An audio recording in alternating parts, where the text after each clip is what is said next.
بسم الله الرحمن الرحيم. نحن الآن في استقبال عشر مباركة، عشر فاضلة، ألا وهي عشر ذي الحجة. عشر ذي الحجة هي التي أقسم الله تعالى بها وفضلها على سواها، والفجر وليال عشر والشفع والوتر. حسبك أن الله جل وعلا أقسم بها، وهو جل وعلا لا يقسم إلا بشيء له شأن عظيم. روى الإمام أحمد من حديث جابر رضي الله عنه عن النبي عليه الصلاة والسلام أنه قال: إن العشر عشر الأضحى، والوتر يوم عرفة، والشفع يوم النحر. فهذه العشر من شعائر الله، مما يدل على فضلها وفضل العمل الصالح فيها.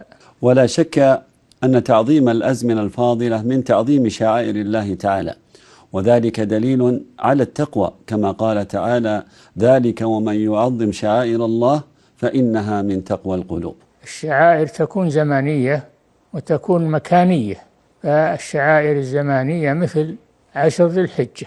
وعشر ذي الحجة زمن عظيم اجتمع فيه الحج والعمرة والأضحية وغيرها من الأعمال الصالحة، فإنها في هذا الزمن العظيم أفضل من مثلها في غيره، كما جاء في حديث النبي عليه الصلاة والسلام: ما من أيام العمل الصالح فيها أحب إلى الله من هذه الأيام، يعني أيام العشر. الرسول صلى الله عليه وسلم لما بين شأن هذه العشر المباركة، فالصحابة رضي الله عنهم استعظموا ذلك. قالوا: يا رسول الله، ولا الجهاد في سبيل الله؟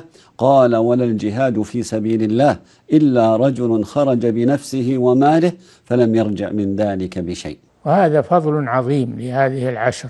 فعلى المسلم أن يجتهد في هذه العشر بالمحافظة على الفرائض والاجتهاد بأداء النوافل. من باب أولى أن الأجور في هذه العشر مباركة، لأن الله اهتم بها ولفت الأنظار إليها في كتابه الكريم. الواجب على المسلم أن يلتفت لهذه العشر وأن يهتم بها، وأن يقدم لنفسه عملا صالحا، لأن العمل فيها مضاعف أكثر من مضاعفته في غيرها. فلنستغل هذه الفرصة العظيمة بالإكثار من الأعمال الصالحة في هذه العشر المباركة، من نوافل الصلاة والصيام وقراءة القرآن والذكر والتكبير وبر الوالدين وصلة الأرحام والإحسان إلى الناس وإطعام الطعام وسقي الماء وغير ذلك من الأعمال الصالحة المأمور بها، فإنها في هذا الزمن العظيم أفضل من مثلها في غيره. نسأل الله الكريم أن يوفقنا وإخواننا المسلمين لاغتنام هذه العشر بالعمل الصالح